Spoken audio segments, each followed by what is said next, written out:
Well, hey, Dave Melinda here, Positive Polarity Podcast. Hope things are going awesome for you this week. We are taking a little bit of a detour today, which is going to be fun. For so many times, we talk to people about companies, how to do things, how they would suggest doing it, coaches, entrepreneurs. We're actually going to do a deep dive into some companies that somebody is actually been in and is still in, and I love this viewpoint because, again, it's super easy to call the shots from outside. It's a lot harder to be in a company and trying to figure this out. So I'm honored to be hanging out with Shelly Sievert-Haizel. How are you today? I'm doing really well, Dave. How are you doing? I'm good. Thanks for hanging out with us. You're a healthcare software specialist at a company called CareFeed. So fill us in on what CareFeed is. In a nutshell, we are a software for senior living communities that helps automate a lot of day-to-day tasks. Um, Senior living typically will struggle with staffing, and so wherever you can find minutes, saving minutes in day-to-day tasks over time, it's a huge amount of savings. And Sure. CareFeed gives software to help save those minutes to give that time back to staff so they can spend it with residents. Wow. Well, hey, you piqued a lot of curiosity already, Shelley, with saving minutes because there are plenty of people that love to save time. They love to think about ways to, save energy, save time. And like you said, you know what? One of the big issues facing not only the assisted living industry, but industry wide is staffing. So you spent some time in that HR side. So right now, CareFeed is a company of about 50 people, you said. Is that about right? That's correct. Yep. Yeah. So I want to kind of start with your journey because you had mentioned that you went from some companies, that were larger, 1,000, 2,000 people, and you went from there down into this particular company, CareFeed, right now that has 50 people. So, excuse me, was that a big transition for you moving from a big company to a small company? What was that like for you? To ask if it was a big transition, the answer that I have to say is yes and no. um, when you're in a big company, especially ones that were established as the ones that I worked for were, they have proven processes, they've got a proven brand, they've got a proven name, and Yeah. you come into it as a frontline seller, which is where I've spent my entire career, and they hand you a lot of the things that when you're with a smaller, newer company, you're creating on your own. For instance, very common in sales, you have an elevator pitch. So at the two companies that I was with, essentially I was given an elevator pitch to start with, and then I just had to adjust it and massage it. So it became my own. So when I was saying it, it was like I was reading a script. Yeah. At Okay. a smaller company, it's up to me now to create how do I want to position what the company does to create the interest, that type of thing. There's also when you have large companies, there's the processes are typically set up. So you've got frameworks of how to get things done. And Yeah. it's usually processes, they're not always great. Sometimes they're broken, but it is established. So coming in as a new person, if you need help with, say, I don't know how to answer this product question, or I don't know what we do in this situation from like Yeah. if it's a large customer, that type of thing. That's already been proven out. So you have that help. Sure. Coming Okay. into a smaller organization, there's much more of an all hands on deck. Let's figure out who the person is to answer that. There's a lot of collaboration coming into the decisions, figuring out what's best for this particular opportunity with a customer, this particular like trade show, that type of thing. There's much more Sure. collaboration. So there's good things and bad things in both. I feel very lucky that I've been able to experience both sides of things. Sure, sure. Well, and so I think it's interesting. We do a ton of work with DISC and we talk a lot about personalities on this show. And it's interesting because your personality is more of a driven type A, high D, we would call them on DISC, where, it's you want to get things done. Is it easier for you? Did you find it easier to have a pre-canned pitch, so to speak, versus one that you had to create? because I got to believe that personality comes into play a lot in what job you select. Because for me personally, I would struggle.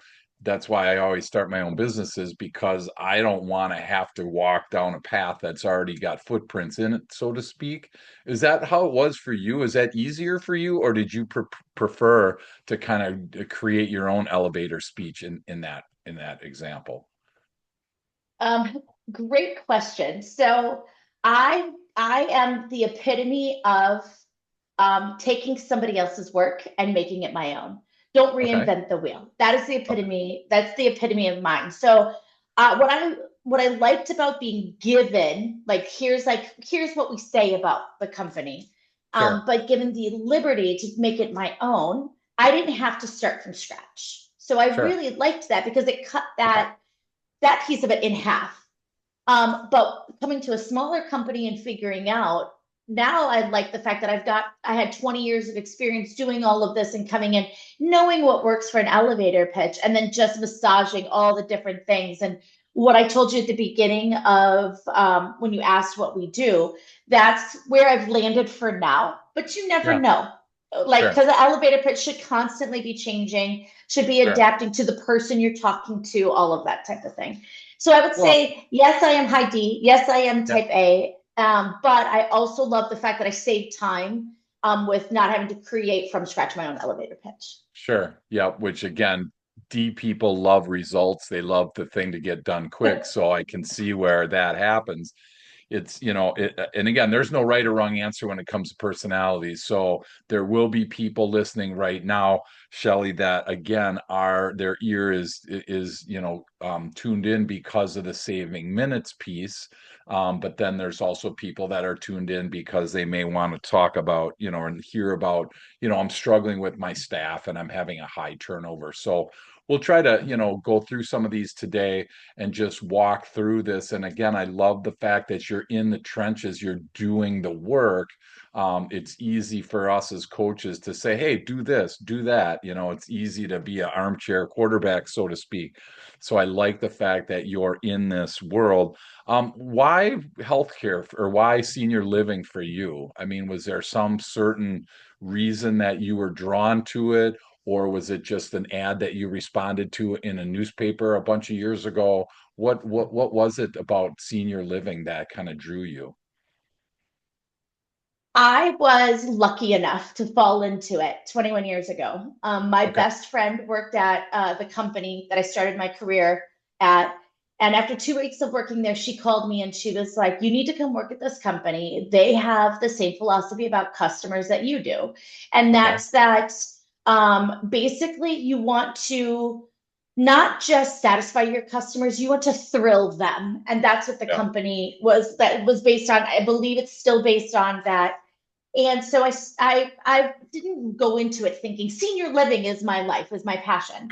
I started at that company and it took 2 weeks for me to fall in love with it.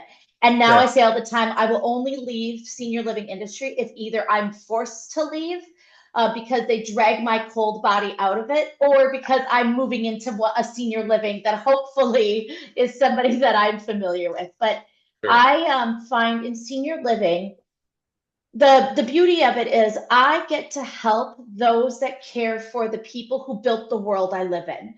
So when I Yeah. think about the people who live in senior living communities, what they did in the 40s, the 50s, the 60s, the 70s, etc., what I have now is a product of all of that. And Sure. what better way to honor that than to help those that care for them? That's awesome. Yeah. Well, and I think, excuse me, circling back to a word you used, a philosophy, I think it's really interesting. I interview for my clients a lot of people for jobs, different careers, different positions. I help some people once in a while on the other side that's looking for a job. Very rarely does philosophy come into play. I mean, they're so dialed into, job description, what the things I'm going to be doing on a day-to-day basis, how much money am I going to make, what's in it for me, and none of this is bad, but I feel like philosophy takes a back seat to this, where then you find out, like for instance, in that scenario, you're all about thrilling the customer. Well, if you were going to work for a company that was like, hey, you know what? We're not doing that this way, Shelly. Satisfying is fine. Status quo is fine. An average, we just want an average customer experience. Your philosophy probably wouldn't align with that. And I got to believe if your philosophy doesn't align, it's got to be really hard to stick around in that type of situation. So I'm just curious, is philosophy for you, alignment, culture alignment, and things like that? Was that important to you throughout your career so far? Absolutely. So I have only worked in tech in the senior living world, so I don't know if this is true about tech everywhere.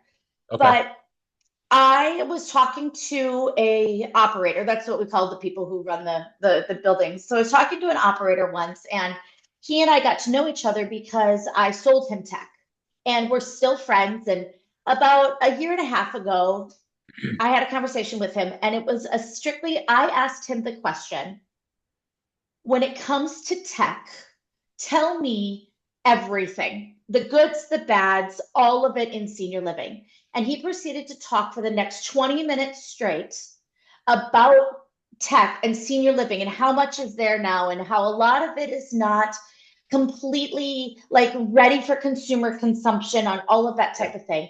And Okay. at this end of this 20 minutes, he was defeated and he said to me, I guess what it comes down to is in the tech world, everybody is going to overpromise and underdeliver, and they're going to train you and then leave you to your own, and then you're stuck Jeez. not having a great experience. And I like told him, I was like, that breaks my heart Yeah. because that's not the impression that we should be giving in tech. And that's also not the experience that we should be Yeah. giving. And tech in and of itself, there should be things that we're doing that helps thrill the customer, but that don't necessarily mean you have to talk to somebody. For instance, having a really good chat bot, right? Like somebody being able to go to the website and do a chat to get a simple question answered and Yeah. be able to move on their day. That's a Right. great experience. But if that's not enough, you have to know that you can reach somebody and they Right. can help solve your problems and solve them not in a way where, oh, it's roadmap, it's going to be a long time, but rather, let's get this figured out. And Yeah. if it is something that's on the roadmap, why don't you come and be part of our team to figure this out? Like Wow. that's so like when I think about like that for experience for me, so it's really important to me that I'm able to give the client a good experience, not just for the sales process, but Hmm. help with a good transition over to implementation and then have a really great experience afterwards as well. And Yeah. know that what we told them during the sales experience is actually true. Yeah. Well, it just seems so obvious that our we should align with a company's values, philosophy, whatever your words are, goals. But it just seems, again, it starts at the interview process. It starts really at the job description when you're trying to hire somebody. I get these job descriptions from my clients, and it's all about the tasks that they want this person to do. And then it's all about what we'll give you in exchange for the task, which again is a fair trade. You're going to do something, and I'm going to give you something in return. But I feel like that culture is missing. And you had mentioned a right fit for you and your personal journey, and going along, and it's like, man, why am I here? I don't even feel like I fit in. And I'm guessing there's people right now, Shelly, listening, that just feel like they don't fit in.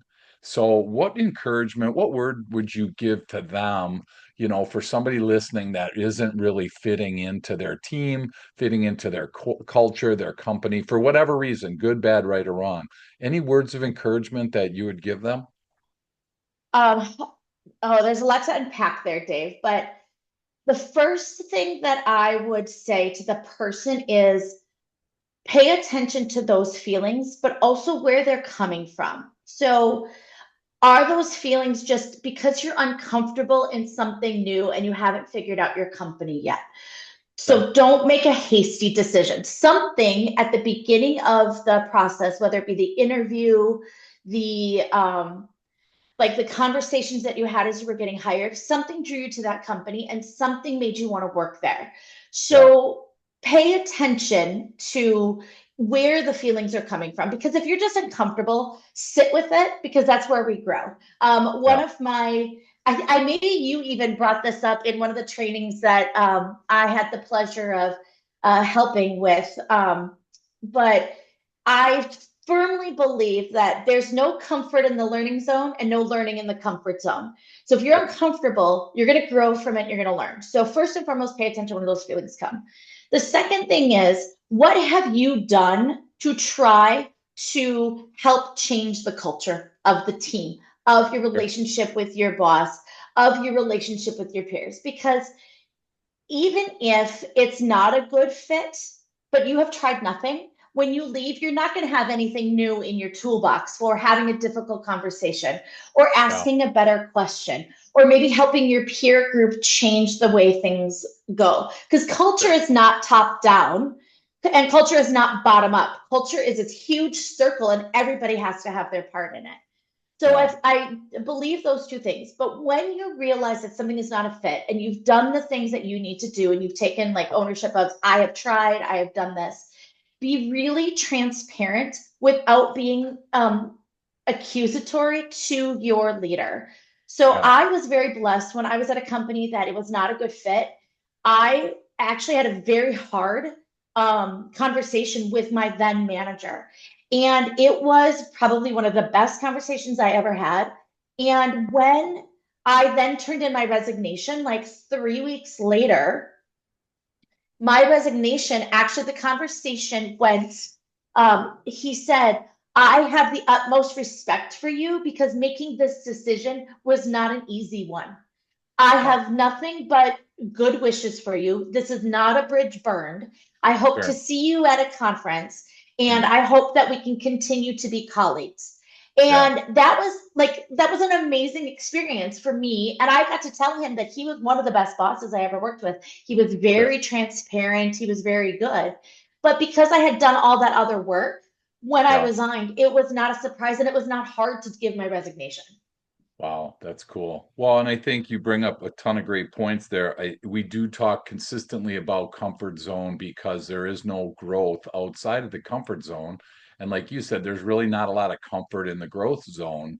So you kind of get to determine this. And I know we a lot of times we get just kind of wrapped up in work 50 weeks a year, take 2 weeks vacation, kind of fly under the radar when we can, and again, there's no judgment here, no right or wrong, no good or bad.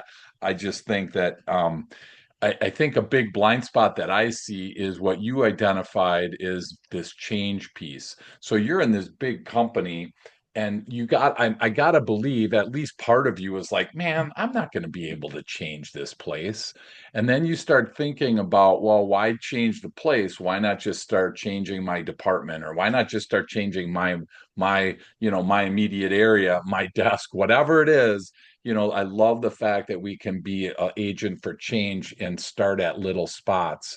And one of the companies that I had before, coaching, we actually started doing something in the industry that no one had ever done before, and it was revolutionary, and it really changed a lot of things for our company and the industry that we were in.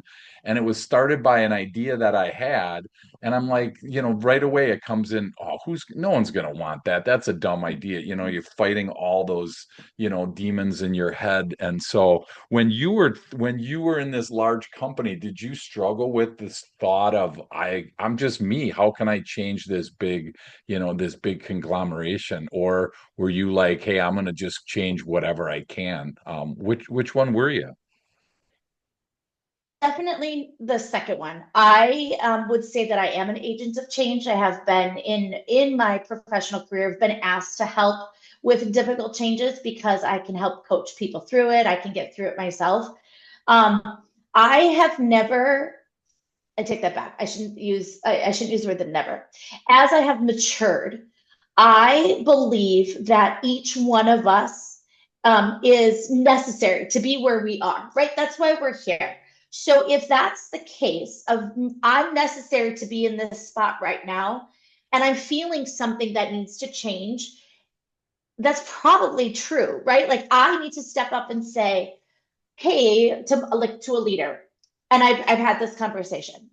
Hey, you're really great at being a player's coach. You're really great at um, like listening to me and being there, but you kind of struggle with helping me understand the politics of the company and what I need to do in order to potentially meet more people so I can advance my career here, that type of thing.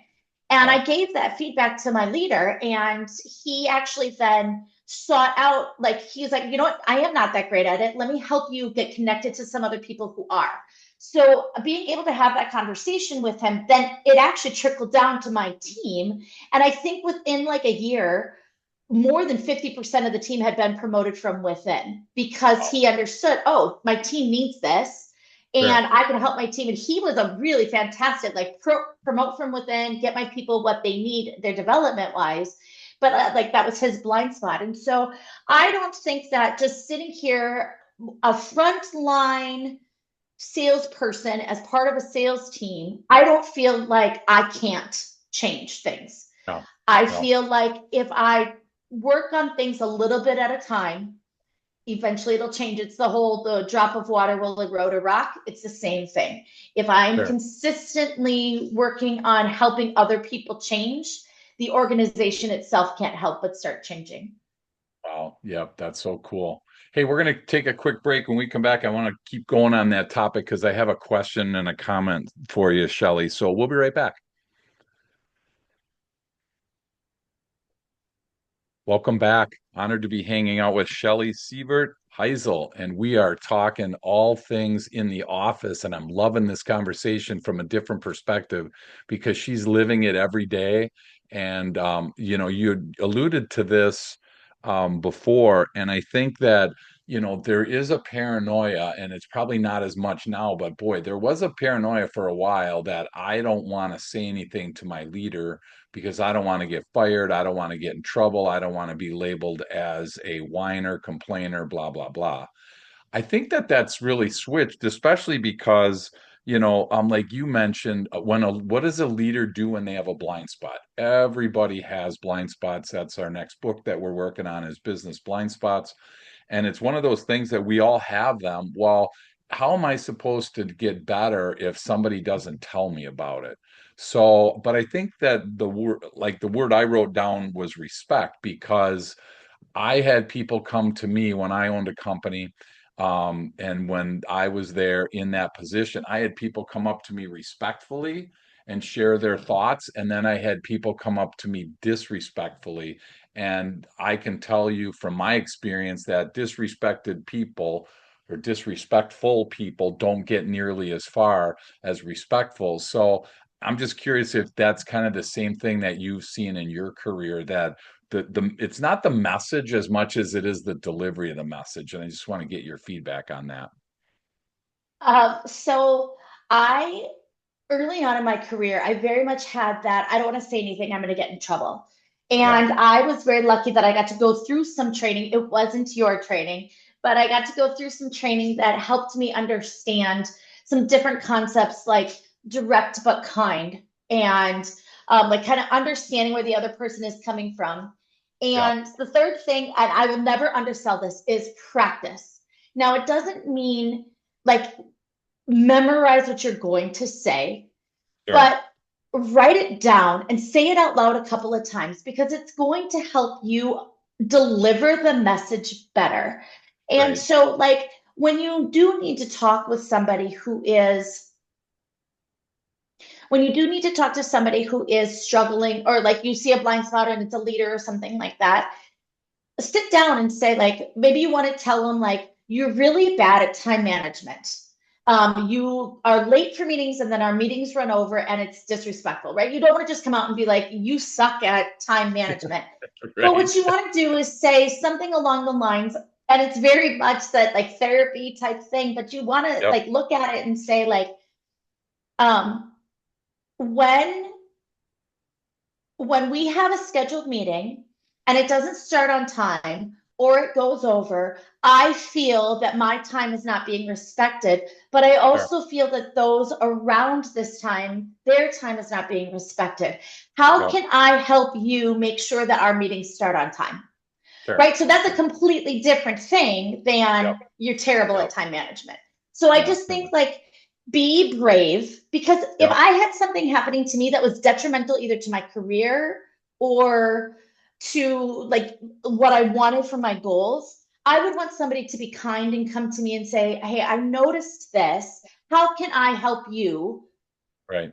like do better?" Yeah, no, absolutely. And I think one of the things that's missing in leadership today, and I know that I struggled with this early in my career until I grasped this concept, was I would give permission to my team for what you just said. Hey, team, if I have a blind spot, I would appreciate that you guys share it with me. Again, the delivery of the message is important. You don't have to, broadcast it to the world. There's a way to deliver that message. But I think leaders giving permission to their team, asking for their feedback, allowing them to have a safe place. Because, like you said, early in your career, you were the same way where you were hesitant because you didn't want to lose that job. You didn't want to get labeled, whatever. What was it? Do you remember what kind of transition for you in your brain from, hey, I'm not going to say anything to all of a sudden, maybe what I have to say is of value for people? I'm just curious if you remember that or if there was any event that kind of took place in that spot. I actually vividly remember it. So, and it's kind of like a back door into being able to have a conversation with a leader or with somebody in my own company. But it was because of a customer. So, long story short, I had made a couple of mistakes, but it was the same mistake, and I made it 3 times with one customer. And the first 2 times I passed it off. And the third time I was like, this is my fault. I'm the one who missed this. And Right. so I called the customer, and I said exactly that. And his name is Sam. And I said, Sam, I would like to say that it was all these other things, but that's not true. I made Sure. this mistake. It is my fault. I am very sorry. I'm Yeah. willing to do what it needs to be done to get this fixed. What do I need to do? And he said, I appreciate you saying it was your fault. Can you please just make sure it doesn't happen again? And we're Sure. good. We'll move on. Yeah. And I was like, okay, so I was honest and upfront, and I was like, how can I help? How can not like what can I fix this, but how can I help make this better? We had a Yeah. great conversation and ended up having a fantastic relationship for the whole time I serviced his account. So Yeah. I looked at that and was like, well, how can I take this in my personal life? So I was able to then start saying, using those things that I've been trained on with being direct and kind with people in my sphere, my boss, like I need to be direct and kind to this person, and I need to be upfront as to how it's impacting me. And I'm going to do this so that we don't have problems month after month after month because we haven't addressed this one situation. Sure. Wow. Well, and that's again another gem of wisdom is it's super easy to blame other people. We live in a society where, oh my gosh, it's everybody's fault but our own. It's the government, it's the weather, it's the competitor, it's the customer, it's whatever, right? It's super easy to come up with a laundry list of reasons why. It's pretty hard and pretty rare to find people that say, you know what, I messed up. And I wish that that was more of a prevalent discussion in business because it sure saves a ton of energy. All the stories that you had to fabricate or all the things that you had to remember that you told people. It's just so much easier to just say, I made a mistake. I will make sure that this does not happen again, to the best of my ability. That's way better than, Fred and the other department's fault or, these dang leaders. I mean, it's just so often like that. Was that something for you in your career because I know like early in my career, I struggled with fessing up until I saw that, you're not going to get fired. You're not going to get, it's just way more advantage than disadvantage. Was that hard for you early in your career, or was that something that you always had for yourself? I'm lucky that that situation that I talked about happened very early in my career, maybe a couple of years in. And that Okay. just, it really stuck with me. And so that I do take accountability for my actions, for my thoughts, for the things that I do.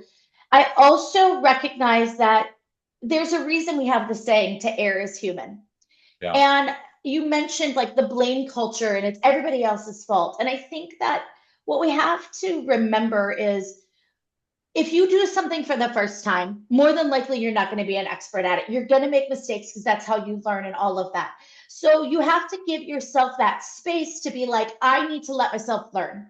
And part Yeah. of learning is taking accountability for the things I don't know or the things that I am terrible at or Yeah. that type of thing. But we also have to give other people space to make mistakes. And I think that it's both sides of the equation. Yeah. You Yeah. have to allow yourself to make mistakes and own up to them, but you also have to allow other people to make mistakes and allow them the space to own up to them. Yeah. Because if you come from a place where you live in a world where mistakes are not allowed, that's not a world that I want to be any part of. Because to err as human, we have to allow each other to make mistakes and we have to allow each other to learn from it and grow from it. Yeah. Well, and So, that's a great way of putting it. It also then becomes the culture of the company, because if you work in a culture that does not allow for mistakes, if you work in a culture that is so stressful, you're always, I hear this a lot, we have to walk on eggshells all the time when so and so's around or whatever, right? That's not a really healthy place to work. It's not a healthy spot to be. And then people generally either do the quiet quitting where they're just like they put their hands up and they just kind of, it is what it is. I'm going to try to fly under the radar and do as little as possible, or they leave. And neither one of those really are good for the company long term. So I greatly appreciate that you're sharing that, which then kind of goes back to what we started with about the philosophy, because that's why I think it's so important as somebody, if you're listening right now and you are in the job search, I don't think there's anything wrong with asking, the leaders ask other people on the team, hey, what is the culture of this company? What does it feel like? What does it look like? What are some things what are words that describe culture? Because man, if you hear words like toxic, negativity, you hear those words, why in the world would you want to jump into that? And so as we start to land the plane today, did you have any of those like toxic work environments that you were part of? Do you recall any of that you feel comfortable sharing with us? um, I'm going to say yes with an asterisk of yes, because some of it was self-created. Okay. Um, I think probably as a salesperson, we're naturally like more connected to our phones or emails, that kind of thing, because we're always wondering if a prospect is like responding to us or asking Yeah. us a question and that type of thing. However, we owe it to ourselves to not be connected all of the time because if you don't get a break, you burn out. And Sure. I think every company is worried about burnout. We've been worried about it since before the pandemic. We talked about it. I mean, look at the people exiting healthcare, right? That was because of burnout and all of these things. And so we have to be really cognizant of it. But one of the most toxic things we can do to each other is to send either emails or text messages outside of core working hours when it's not truly something urgent. Because if you get a message at like 7 o'clock on a Friday from your boss, you feel like you need to respond to it. Yeah. And so as a leader, be cognizant of that. Now, could that message have waited until Monday morning? Do a text with a send later, schedule the text. Can it be an Sure. email that can be answered on Monday, right? Yeah. Just because Yep. you have the thought doesn't mean you have to act on it immediately.